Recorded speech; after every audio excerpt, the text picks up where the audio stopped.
Pada Refcast kali ini saya akan membahas seseorang yang mungkin tidak asing dengan dia. Dia merupakan salah satu karakter dari serial Bang Dream dan juga sekaligus salah satu karakter awal Bang Dream yang lahir di muka bumi ini. Siapakah dia? Kita lihat bumper dulu.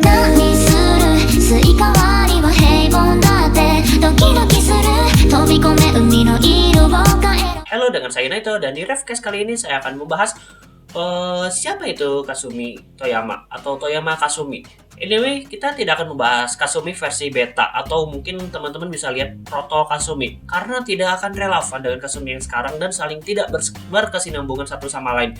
Jadi yang di versi beta itu karakter itu 180 derajat terbalik gitu. Berkaca dari episode sebelumnya, saya akan memecah dua bagian. Bagian pertama yakni di sini saya akan bercerita siapa sih siapa sih Kasumi ini, dan di bagian kedua yakni karakter development yang saya sudah publish di blog saya. Untuk linknya kalian bisa cek di deskripsi. Mungkin tanpa basa-basi lagi kita mulai aja deh. Kasumi merupakan siswi SMU perempuan Hana Sakigawa dan juga seorang leader, vokalis, pemain gitar rhythm, dan juga penulis lagu untuk Popin Party. Dia juga memiliki adik yang bernama Asuka Toyama yang sangat ia sayangi. Sejak kecil, Kasumi sangat terobsesi terhadap bintang. Ia memang gak punya bakat yang sangat menonjol di sekolahnya. Berenang aja, ya dia gak bisa renang. Sangat menyedihkan, dia gak bisa renang. Ketika pertama kali bersekolah di Hana Sakigawa, ia memiliki teman pertamanya yakni Saya. Bukan saya, tapi Saya. A-nya double. Atau istilahnya Matobi lah. Saya, si tukang roti. Pada suatu hari ketika ia berjalan ke rumahnya dari sekolah ya, dia melihat stiker bintang yang tertempel di dinding. Mungkin kalau misal kalian ingat-ingat meme-nya, kalau misal Bandori Boboiboy, pokoknya itulah, ada meme-nya kalau misalnya masih ada ya, kalau misalnya nemu kayaknya harus kalian cari sendiri. Ya, karena terobsesi dengan bintang, tanpa basa-basi dia langsung mengikuti bintang tersebut seolah-olah mungkin ada sebuah keajaiban yang akan terjadi kepadanya. Dari situlah awal pertemuan Kasumi dengan Arisa dan juga gitarnya yakni ESP Random Star yang warna merah itu gitarnya namanya ESP Random Star. Bisa dibeli kok atau bikin replikanya, tapi jangan pakai nama ESP. Di hari itu juga mereka berdua menuju live concert space. Dari situlah dia mulai tertarik untuk bermusik.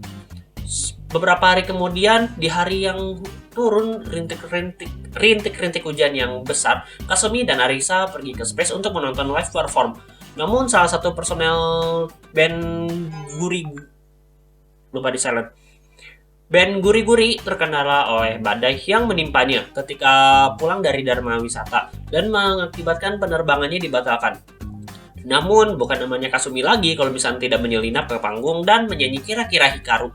Ya paling tidak bisa secara tidak langsung memberikan jeda waktu dan Rimirin tertarik bermusik juga. Sejak saat itu juga dia mulai mempelajari gitar bersama Tae. Dan kalau misalnya nggak tahu Tae itu kebetulan dia kerja di sana juga.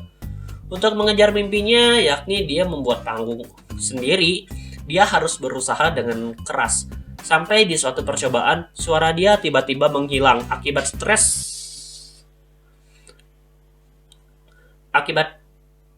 Jadi sampai mana ya? Mana ya? Oh iya. Lagi. Untuk mengejar jadi sampai mana ya? Yaudah. Oh, jadi stres ya? Oke. Suara dia tiba-tiba menghilang akibat stres karena beberapa percobaan gagal dan karena stres pula dia sampai overtraining. Speaking of overtraining, ini istilahnya yakni seseorang dengan berlatih secara berlebih. Apakah ini positif? Well, jawabannya 50-50. Bisa jadi positif kalau misalkan tujuannya baik dan juga bisa jadi negatif kalau misalkan kita terlalu nge-push gitu sampai ngorbanin diri kita sendiri kan. Namun lingkungan Kasumi dan teman-temannya selalu disupport gitu dan memberikan positive vibe sehingga perlahan-lahan bangkit. Meski pada sesi latihan Kasumi sempat drop mentality dia lari ke sebuah taman. Kemudian ya karena teman mungkin atau ada ikatan ini, akhirnya mereka latihan sambil nyanyi bareng Maehe Susume.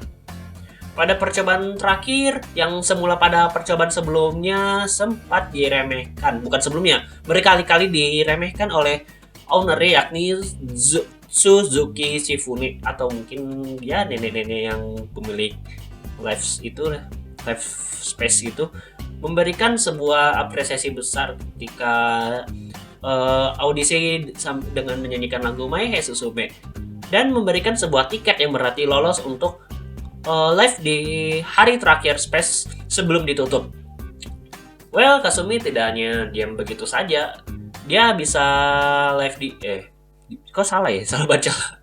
Kasumi tidak hanya diam begitu saja ketika sudah live di sana. Dia dan rekan-rekannya mempunyai mimpi yang besar. Dimulai dari mimpinya Kasumi yang ingin live sendiri di season 2. Ya, mungkin kalau teman-teman ingat di episode pertama di season 2 itu Kasumi itu ya karena namanya juga orang yang punya mimpi besar pasti ya dikejar-kejar gitu, di Fuse. Meskipun doramanya mungkin kita akan bahas doramanya di lain waktu, dan juga impian mereka berlima yang sangat-sangat besar yakni tampil di Nippon Budokan yang ada di season 3, dan surprisingly mereka sejajar dengan Rush ketika di peringkatnya, yakni di peringkat 2. Mungkin 2.0 dan 2.1 atau 2.1 atau 2.2 atau gimana itu kurang tahu. Meski yang tadi halangan dan rintangan dilalui bersama-samanya, dan juga ya Kasumi itu cewek yang lupa di silent lagi.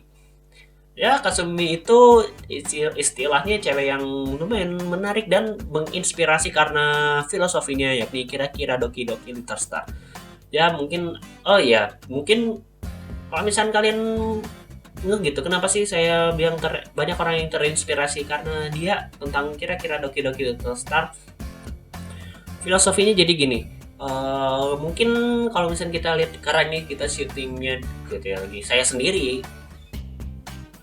Karena syutingnya ini di malam hari mungkin sedikit relevan. Nggak percaya? Mau video? Kayaknya gak usah deh. Jadi kira-kira Doki Doki Little Star itu istilahnya menurut saya ya.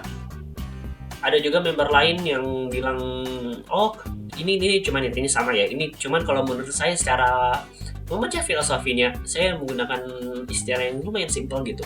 Mungkin kalau misalnya di malam hari di gelap gurita itu kan ada bulan, tapi bulan itu gak sendirian dong, pasti ditemani oleh bintang yang gemerlap di cahaya, gemerlap atau kelap-kelip ya, berkelap-kelip atau gemerlap atau apa gitu di cahaya. Istilahnya dia itu apa ya? Saya ngejelasin ini. Jadi bulan itu kan menyinari bumi di malam hari. Tapi kan gak mungkin juga kalau misalnya bulan itu sendirian, maka ada bintang yang menemaninya. Maksudnya gini nih, mungkin agak sedikit motivasi dikit ya buat kalian. Sorry, itu notifikasi WA.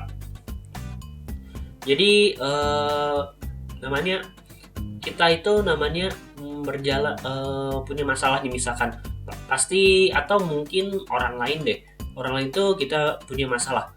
Mungkin kalau misalnya di circle-nya kita pasti akan membantunya. Mengapa? Karena ya at least curhat pun udah cukup, karena filosofi di sini yakni kamu punya masalah nih, ayo kita sama-sama ini deh ngobrol, mungkin santai atau misalnya coba curhat-curhat deh, semoga mungkin ada jalan keluarnya, atau mungkin ya setidaknya membuat orang yang merasa kesepian atau apa itu merasa plong gitu ketika dia belak-belakan bercerita.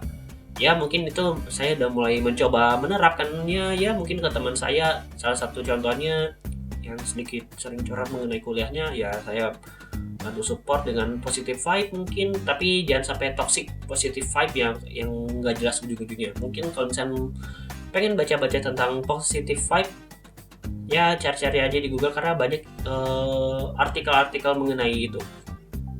Oke, itu saja tentang Kasumi dengan bacaan saya yang lumayan menambah-nambah waktu, karena sebenarnya alasan dipisah ini karena susah ngebacanya yang di bagian di apa sih namanya? namanya apa ya, lupa lagi, di Capture Q itu lumayan belibet bacanya. Cuman kalau misalkan ya karena saya suka menulis, iya WA. Ya karena saya suka menulis dan juga menulisnya mungkin ada sedikit tanda kutip menulis dalam artian saya mengetik naskahnya, naskah itu tetap menulis ya. Karena menulis tangan itu terlalu lawas. Dan juga karena sebenarnya yang dipecah ini adalah versi fullnya yang mungkin kalau misalnya kalian join di grup tersebut, oke, bisa baca-baca fullnya yang tanpa ada potongan-potongannya. Oke, itu saja dari saya Naito. Jangan lupa like, comment, dan subscribe. Oh iya, jangan lupa follow Instagram saya dan Twitter saya. Mungkin bisa lihat di sini. Mungkin nutupin saya karena kamera saya posisinya di tengah. Atau gimana ya kita bikin, atau di bawah ini atau gimana ya? Ya sama aja lah. Ya namanya juga Kang Edit yang ngedit sendirian, mungkin ini videonya ya lumayan dinilai impresif karena jarang cut, mungkin gak ada cut-cutnya ini karena saya sangat berterima kasih gitu ketika bisa ngomong langsung dengan settingan yang segini yang lumayan sederhana ya, dan ya begitulah. Oke, sampai jumpa di video berikutnya. Oh ya, BTW kalau misalkan mau komen atau misalkan mau request mau siapa yang kita bahas, kalian bisa komen di bawah. Ya pakai hashtag request aja biar gampang dibacanya. Oke. Sekali lagi sampai jumpa di video berikutnya. Dadah.